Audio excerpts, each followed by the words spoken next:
सर्वेभ्यो नमः। देववाणी संस्कृतम YouTube channel में श्रीमद् भगवत गीता के श्लोकोच्चारण शुद्धिकरणम की इस श्रृंखला में आप सभी गीता प्रेमियों का हार्दिक अभिनंदन है। मित्रों, इस श्रृंखला में हम श्रीमद् भगवत गीता के श्लोकों का शुद्ध उच्चारण करना सीख रहे हैं। अभी तक हमने 2 अध्याय का पूरा श्लोकोच्चारण शुद्ध कर लिया है। आज की इस कक्षा में हम तीसरे अध्याय को आरंभ करेंगे। तीसरे, हम प्रत्येक कक्षा में 2 श्लोक, 3 श्लोक, 4 श्लोक शुद्ध कराते हैं और उसका अर्थ बताते हैं।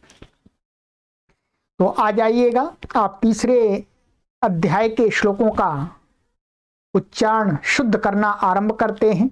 और करोड़ों लोगों को गीता के श्लोकों का शुद्ध उच्चारण सिखाने के लिए इस श्रृंखला का आरंभ किया गया है। मित्रों, तो आप गीता के प्रचार प्रसार के हेतु गीता में क्या है, भगवान श्री कृष्ण जी ने क्या कहा है, गीता हिंदुओं की धार्मिक पुस्तक है, प्रत्येक हिंदू को इसका उच्चारण आना ही चाहिए। इस हेतु से आप वीडियो को अधिक से अधिक लोगों तक शेयर कीजिएगा। चलिएगा मित्रों, आइएगा। ये श्रीमद् भगवत गीता है और ये देववाणी संस्कृतम के प्रकल्प हैं। यहाँ आप जुड़ जाएं, ठीक है।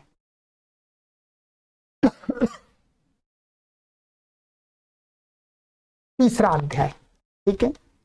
दूसरे अध्याय में भगवान श्री कृष्ण जी ने अर्जुन को सांख्य योग और कर्मयोग कह सकते हैं, ठीक है। सांख्य योग और कर्मयोग माने ज्ञान योग और कर्मयोग दोनों बता दिए। कर्मयोग का अर्थ बताया था कि जहां पर फल की इच्छा छोड़ करके जो व्यक्ति है वो कर्म में लग जाए, क्योंकि ये कहा था कर्मण्येवाधिकारस्ते मा फलेषु कदाचन, कि भाई कर्म में ही तुम्हारा अधिकार है। मनुष्य का अधिकार कर्म में ही है, फल में नहीं है, इसलिए फल की चिंता मत कीजिएगा। तो जब फल को छोड़ करके, फल पर केंद्रित न हो करके जब कोई व्यक्ति कर्म करता है, क्रिया करता है, तो वो कर्मयोग बन जाता है।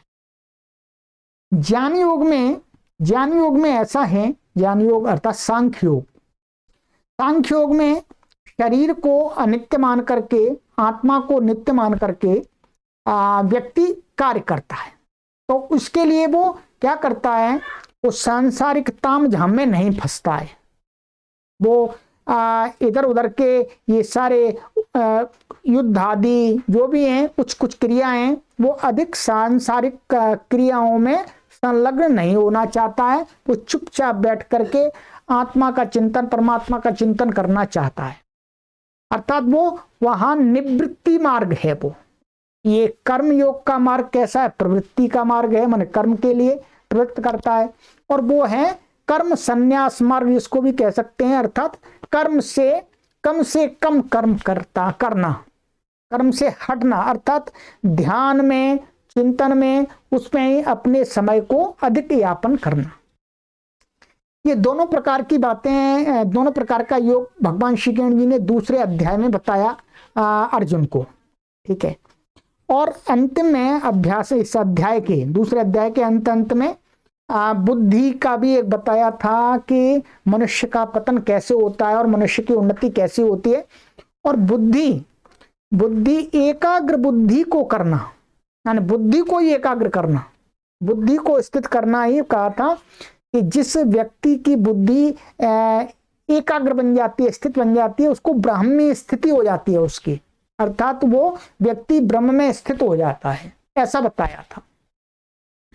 इन सारी चीजों को अर्जुन सुन करके घबरा गया कि भगवान श्री कृष्ण जी एक तरफ बता रहे हैं ज्ञान मार्ग का, निवृत्ति मार्ग बता दिया, एक तरफ बता रहे कर्म योग अर्थात कर्म में लग, इस युद्ध को लड़, तलवार उठा, ठीक है। और दूसरी तरफ कहा कि भाई बुद्धि को एकाग्र करना है। तो अर्जुन कंफ्यूज्ड हो गया कि भगवान श्री कृष्ण जी मुझे बताना क्या चाह रहे हैं, मुझे कर्म योग में ढकेलना चाह रहे हैं या सांख्य योग में, अथवा क्या करना चाह रहे हैं, मैं ध्यान करूं क्या करूं। और एक तरफ ये भी बार बार कह रहे हैं भाई उठो युद्ध करो। तो अर्जुन इन सारी बातों को ठीक प्रकार से समझ नहीं पाया कि भगवान श्री कृष्ण जी क्या कहना चाह रहे हैं। सुनता गया और वो एकदम भ्रमित हो गया। भ्रमित होकर के ही अब तीसरे अध्याय का आरंभ होता है। यहाँ पर अर्जुन अपनी बात को पहले रखता है 2 श्लोकों के माध्यम से, फिर भगवान श्री कृष्ण जी फिर उसको उपदेश करते हैं। ठीक है, ये चलेगा। तो आ जाइएगा, अर्जुन क्या कहता है। अथ तृतीयोऽध्यायः अर्जुन उवाच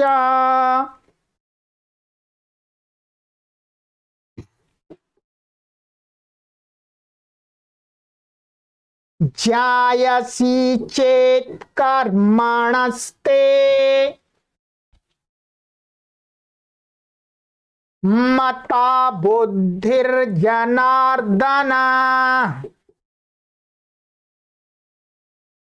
तत् किं कर्मणि घोरे माम नियोजयति केशव। इसको ध्यान देंगे, यहां पर है गलती से है, इसको शुद्ध करेंगे। ठीक है, तत् किं कर्मणि घोरे माम नियोजयसि केशव। क्योंकि ये 8 अक्षर यहाँ पर हैं, 8 इसमें हैं, इसलिए ये कामा यहाँ पर प्रिंटिंग करते समय गलत लगा है। बोलिएगा। जायसी चेत् कर्मणस्ते मता बुद्धिर्जनार्दन तत्कर्मणि घोरे माम नियोजयसि केशव।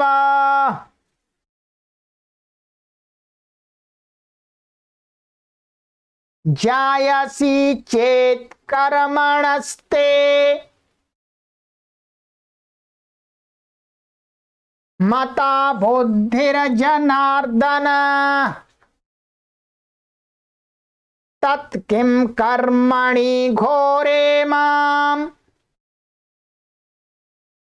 नियोजयसि केशव। आइएगा, अब मेरे साथ बोलिएगा। जायसी चेत् कर्मणस्ते मता बुद्धिर्जनार्दन तत् किं कर्मणि घोरे माम नियोजयसि केशव। जायसी चेत् कर्मणस्ते मता बुद्धिर्जनार्दन तत् किं कर्मणि घोरे माम नियोजयसि केशव। जायसी चेत् कर्मणस्ते मता बुद्धिर्जनार्दन तत् किं कर्मणि घोरे माम नियोजयसि केशव। ठीक है, ये 6 बार में आपका श्लोक शुद्ध हो गया है। अब आ जाइएगा। ठीक है, यहां कहता है, अर्जुन कहता है कि हे केशव, हे केशव माने हे भगवान श्री कृष्ण जी उनको संबोधन करके कह रहा है कि हे केशव, कि जायसी चेत कर्मणस्ते मता बुद्धिर जनार्दन। हे जनार्दन, वही भगवान श्री कृष्ण जी को बोल रहा है, हे जनार्दन जनों के अर्दन, माने जनों का, लोगों का दर्द दुख दूर करने वाले जनार्दन केशव के ते माने तुम्हारे मत में जायसी चेत कर्मणा मता बुद्धि। जो द्वितीय अध्याय के अंत में क्या कहा था, बुद्धि की बात बताई थी, बुद्धि को ये श्रेष्ठता बताई थी कि बुद्धि के ठीक रहने से ही व्यक्ति उत्थान को प्राप्त होता है और बुद्धि के भ्रष्ट होने से, बुद्धि के नष्ट होने से ही व्यक्ति पतन को चला जाता है।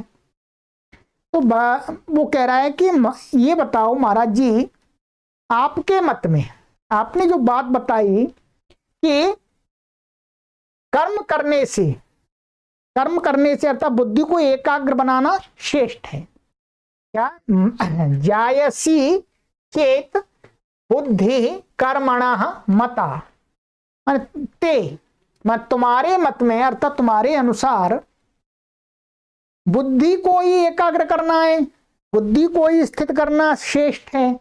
उसी से यदि व्यक्ति का उत्थान होता है, पतन होता है, बुद्धि के नष्ट होने से पतन और एकाग्र होने से, स्थित होने से उसकी उन्नति होती है। तो महाराज जी वो कर्म करना से बुद्धि आपके मत में श्रेष्ठ है, तो तत् किम, तो भाई क्यों घोरे कर्मणि माम नियोजयसि। घोर माने इस खूनी युद्ध में, जहां पर खून की नदियां बहनी है युद्ध में, उस घोर कर्म में, उस घोर माने बहुत गलत कर्म में आप मुझको, माने मुझको नियोजयसी क्यों लगा रहे हो केशव महाराज जी।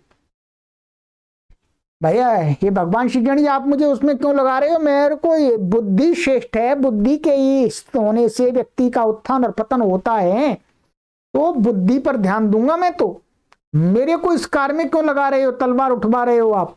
ठीक है भाई, ये समझ में नहीं आ रहा। आगे अर्जुन कहता है, प्रार्थना करता है, देखिएगा दूसरा श्लोक, व्यामिश्रेणेव वाक्येन बुद्धिं मोहयसीव मे तदेकं वद निश्चित्य येन श्रेयोऽहमाप्नुयाम्।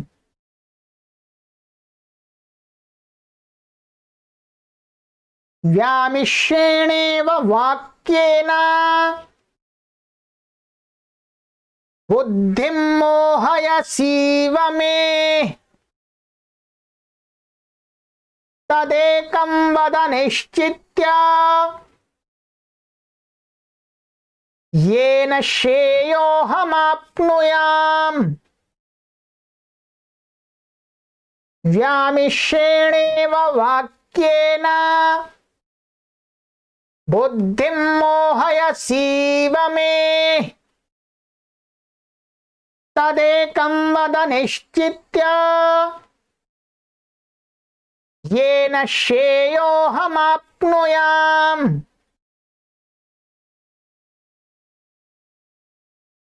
चलिएगा अब मेरे साथ बोलिएगा, व्यामिश्रेणेव वाक्येन बुद्धिं मोहयसीव मे तदेकं वद निश्चित्य येन श्रेयोऽहमाप्नुयाम्। व्यामिश्रेणेव वाक्येन बुद्धिं मोहयसीव मे तदेकं वद निश्चित्य येन श्रेयोऽहमाप्नुयाम्। व्यामिश्रेणेव वाक्येन बुद्धिं मोहयसीव मे तदेकं वद निश्चित्य येन श्रेयोऽहमाप्नुयाम्। ठीक है जी। अब कहा भगवान श्री कृष्ण जी से अर्जुन कह रहा है कि महाराज जी व्यामिश्रेण एव वाक्येन, माने मिले जुले बात, कुछ कर्मयोग की मिला दी आपने, कुछ सांख्य योग माने ज्ञान योग की मिला दी, कुछ बुद्धि की मिला दी कि बुद्धि श्रेष्ठ है। ये सारी बातें व्यामिश्रण, आपने मिश्रण कर दिया मिश्रण कर दिया, आपने खिचड़ी पका दी। आपकी खिचड़ी पके हुए इस वाक्य ये क्या है, क्या है, मैं बुद्धिम मोहयसी, माने आप मेरी बुद्धि को क्या है, पागल बना दिया मुझे, ये मानिएगा, मैं मुझको भ्रमित कर दिया तुमने, मन भगवान श्री गणेश जी तुमने मुझे, मेरी बुद्धि को भ्रमित कर दिया। वो नहीं समझ पा रही कि कौन सा क्या करना चाहिए, सांख्य योग को अपनाना चाहिए, कर्मयोग को अपनाना चाहिए, या बुद्धि पर दिमाग लगाना चाहिए, समझ में नहीं आ रहा, मैं घूम गया हूं। तदैकम वद निश्चित्य, महाराज जी ऐसा है, कोई इसमें से एकम वद निश्चित्य, निश्चिंत होकर के, एक निश्चय करके आप मुझे एक को बताइएगा, करना क्या है मुझे, कर्मयोग करना है या सांख्य योग करना है, अथवा बुद्धि पर ध्यान लगाना है, क्या करना है। ये न श्रेय अहम आपनुयाम, कहता है महाराज जी एक मुझे निश्चय करके बता दीजिए क्या करना है, जिससे, ये न माने जिससे, श्रेय माने कल्याण को, माने कल्याण को, अहम आपनुयाम माने मैं प्राप्त कर सकूं, मैं एक सही मार्ग पर चल पड़ूं, मुझे ऐसा बताइएगा। ये घुमाने फिराने वाली बातें आपने कई प्रकार की बता दी, मैं तो भ्रमित हो गया हूं, मेरी समझ में नहीं आ रही आप क्या कहना क्या चाह रहे हैं, कहना क्या चाह रहे हैं। चलिएगा अब आगे भगवान श्री कृष्ण जी अर्जुन को बताएंगे, ठीक है। अब ये एक तरह से मानिएगा एक तरह का नाटक है, ये एक अभिनय चल रहा है। भगवान श्री कृष्ण जी अर्थात श्री कृष्ण जी है वो ईश्वर का रोल निभा रहे हैं और अर्जुन भक्त का रोल निभा रहा है। इस प्रकार से प्रत्येक मनुष्य इस घटना से, इस अभिनय से, गीता के ज्ञान से अपने जीवन का कल्याण कर सकता, आज भी, आगे भी, पहले भी।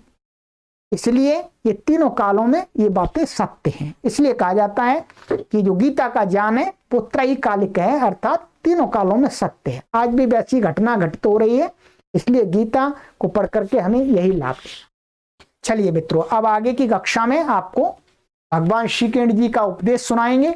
अब आगे निरंतर भगवान श्री कृष्ण जी का ही चलेगा मित्रों, ठीक है।